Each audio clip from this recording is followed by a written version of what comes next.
Live. My name is Elisa, and today I have three furry, rambunctious friends for you guys to meet today. We're meeting our chinchillas. So we have Picchu, Tom, and Jerry.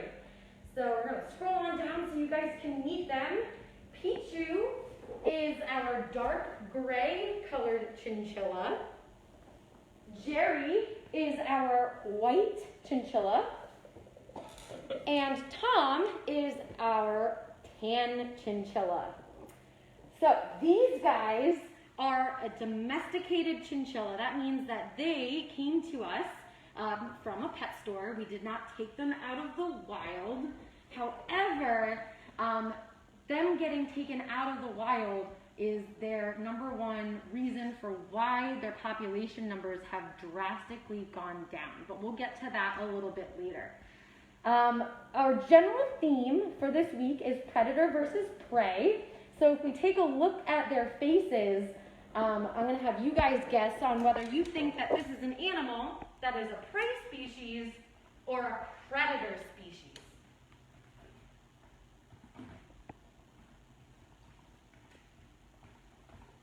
And they are a prey species. Very good.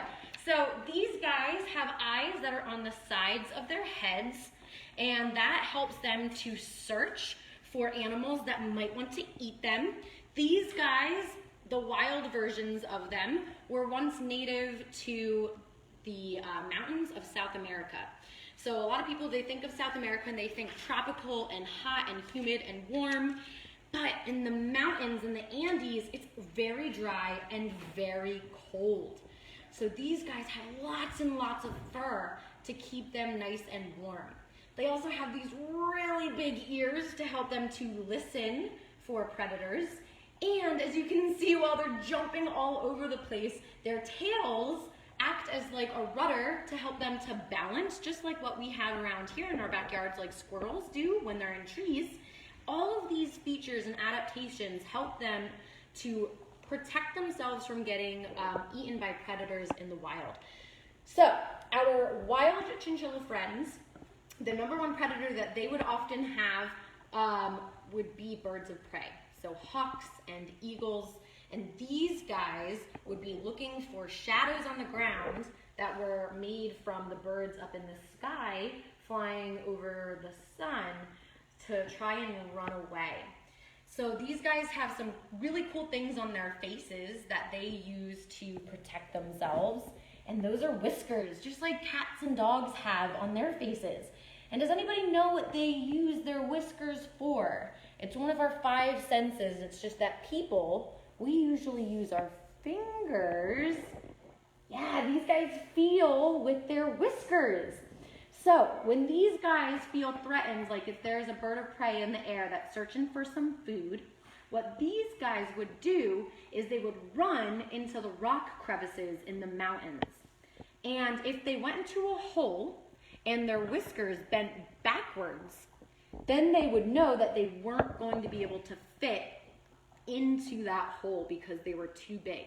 But if they went into another rock crevice and their whiskers did not bend backwards, then they know that they would be able to fit. So they use those whiskers to search for hiding places to stay away from predators. Now, natural predators for these guys in the wild, again, are things like birds of prey or any type of medium to large-sized carnivore. However, the #1 animal at fault for the decrease in these guys' populations that's not natural are indeed humans. So these guys were basically hunted to extinction for their fur.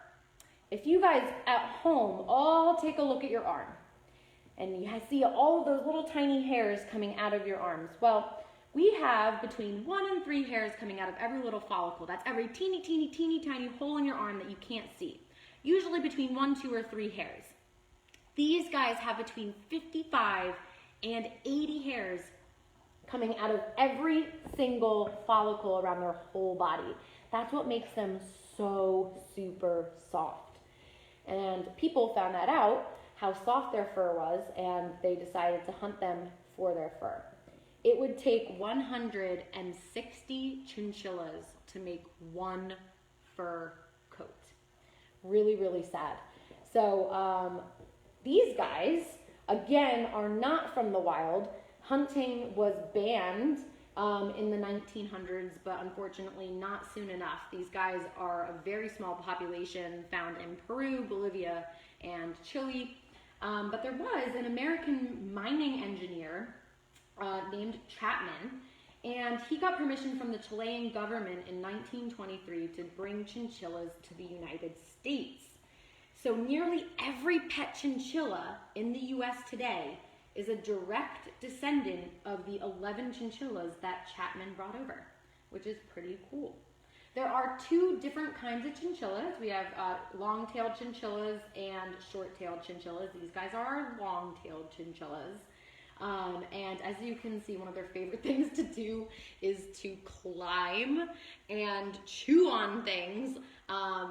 But they really are good climbers. So they have teeny tiny feet, if you can see them while they're running around. But their back feet are actually really long. And if you saw when Jerry jumped out of that box, you might have been able to see them. They're able to hop around really well. They're very agile. And that would help them in the wild to run as fast as they could away from predators. So even though they're small in comparison to other animals, they're actually really fast. This is why we have them in a fenced-in area, because if we had these guys running rampant in our classroom, it would take us quite a while to try and get them back. They are somewhat food motivated, so these guys get little treats. They get chinchilla food, that's what they get here at the zoo. In the wild, they would eat all of the things that other animals wouldn't want to eat. So these guys are herbivores. That means that they are eating plant material. They are a type of rodent. That means that they're closely related to animals like mice and rats, groundhogs, beavers, things with very large incisors. They have incisors, the two front teeth that you guys have on the top and the bottom, that never stop growing.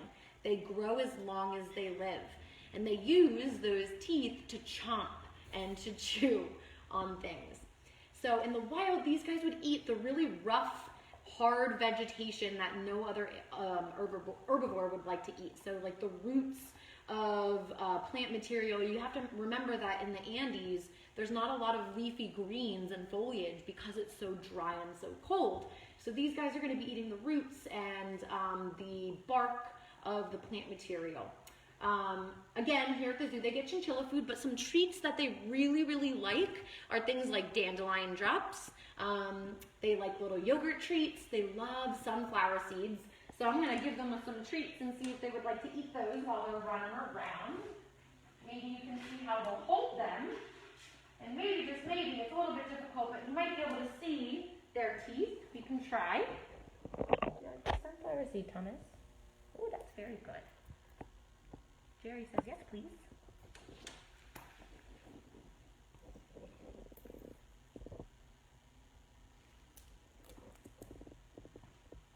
Picchu says, I don't really like sunflower seeds, I really like dandelion drops. I really like dandelion drops. Oh, thank you so much. There you go.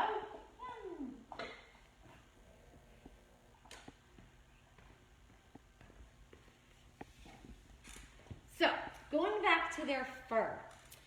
These guys, because they're so, their fur is so dense, it's so close-knit, and there's so much of it, they actually cannot get wet. So this is going to lead on to their second favorite thing to do, aside from jumping and running around on and in boxes. They take a very special bath. They can't get wet. So how does an animal get clean? People, hopefully, we usually take a bath or a shower, and we use soap and water. If these guys get wet, their fur will actually never really dry properly, and what happens is it'll mat together, and it'll eventually fall out, which is not good for them. So they take a very special bath. When I picked these guys up for their programming today, even though I wash my hands as much as I possibly can, I have very oily skin. People do. We have oils all on our skin. And when we touch these chinchillas, those oils get trapped in their fur, and that makes them feel heavy and dirty and weighed down. So what these guys do to get clean, instead of taking a bath or a shower with water and soap, they take a dust bath. In the wild chinchillas would roll around in volcanic ash, believe it or not. And what happens when these guys roll around in that dust or that dirt, the dust and dirt traps and absorbs the oils that were stuck in their fur. When they shake and roll around, all of the dust pulls out those dirty oils. So that's how these guys get clean. So I don't have volcanic ash to give them. However, I do have an eco-friendly chinchilla dust bath called Poof. And it is very, very similar to volcanic ash, and it does just as good a job, if not better. So I have these containers that these guys love to roll around in, as well as a pan full of chinchilla dust, and we're gonna see if they would like to take a bath for you guys. Jerry says yes. You guys ready? He's so excited.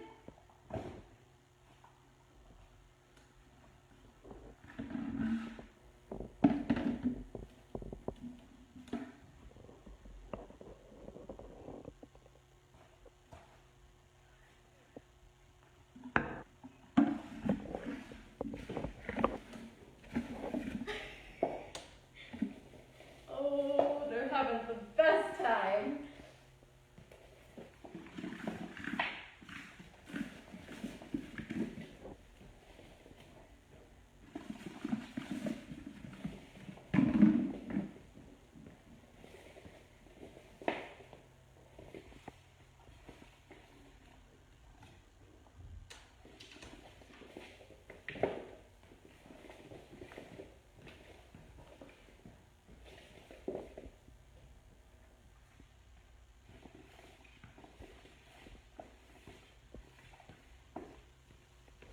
So as these guys are rolling around and having fun in their dust baths, I like to call the chinchilla time machine because they look like old men when they come out.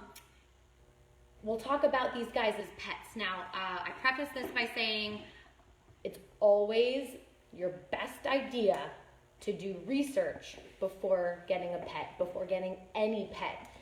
But if we're going to compare having a pet chinchilla to a pet parrot, you're definitely going to want to go with a chinchilla. So chinchillas, because they're herbivores, they have pellet poops, and they're not all that smelly and messy because they're not carnivores, they're not eating meat, so that's a bonus. Aside from some happy or some angry little squeaks here and there, these guys don't make that much noise. The thing that you have to be really, really careful of is the temperature. These guys really should be in a room that is 70 degrees or lower. Remember, they are native to the Andes Mountains where it's really cold and dry, so that's how they like it, really cold and dry. They can overheat very easily, so that's why in the summertime we will not take these guys outside for guest engagement in the zoo because it's just too warm for them. But a classroom setting is perfect because it's air conditioned. And you want to make sure that you have a small room where these guys can jump around on things but won't get lost, right? They're really, really fast, and they're pretty small. And remember, they're covered in so much fur, so they can squeeze through things very, very easily. So you want to make sure that they can't get somewhere that would be unsafe for them. But aside from that, these guys do make, again, in the right home with proper care and research, a decent pet to have. If you wanted to look at a pet that is quiet and not super, super messy and not super, super hard to take care of. These guys can live to be almost 20, but that is not as common. Around 10 to 15 is a good average age for a chinchilla. Picchu, our dark gray chinchilla, he is our oldest boy. He's almost 10. And then Jerry is about 5, and Tom, I think also 3.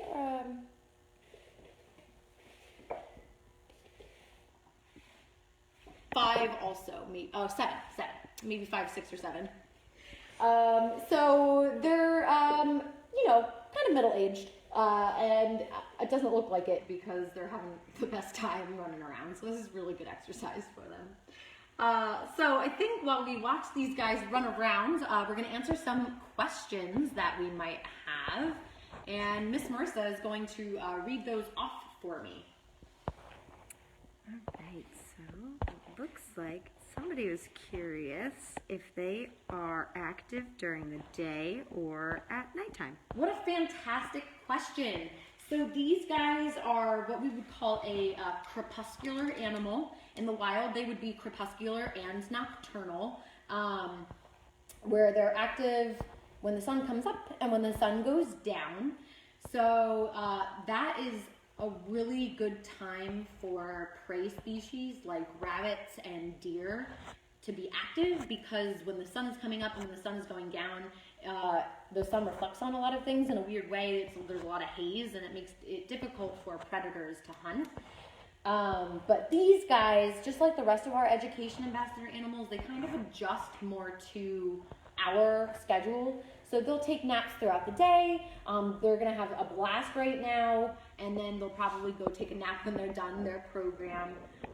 So they're a little bit more active whenever we need to use them for programming, and then they just kind of go back to sleep after the fact. But in the wild, they're more of a crepuscular animal. Great question.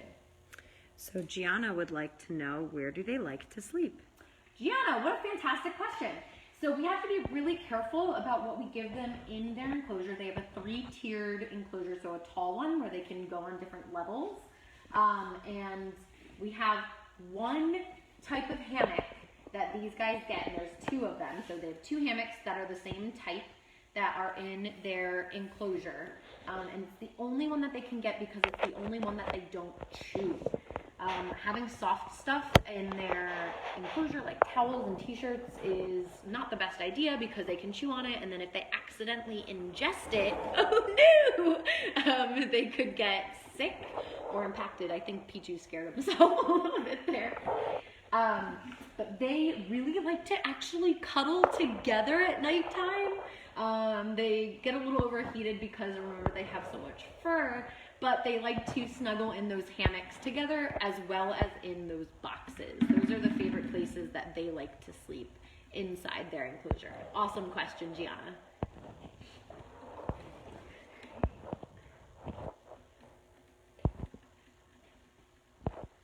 Let's see, and any more questions? So guys, make sure you put any questions you may have in our comments section, and we'll try our best to answer them. If you feel like you have questions a little bit later, after you've thought about it a little bit more, you can always feel free to add those comments later, and we'll check back in this afternoon and respond to any comments that we may have missed during our chat today. But I think that's all the time that we have for today, guys. So thank you so much for tuning in. We really appreciate you guys. Enjoy your questions, just like Miss Marissa said. If any questions pop into your head a little bit later, please feel free to put them in the chat, and we'd be more than happy to answer them. And definitely make sure to tune in on Thursday for our next episode, all right? Thanks, guys, and have a great rest of your day.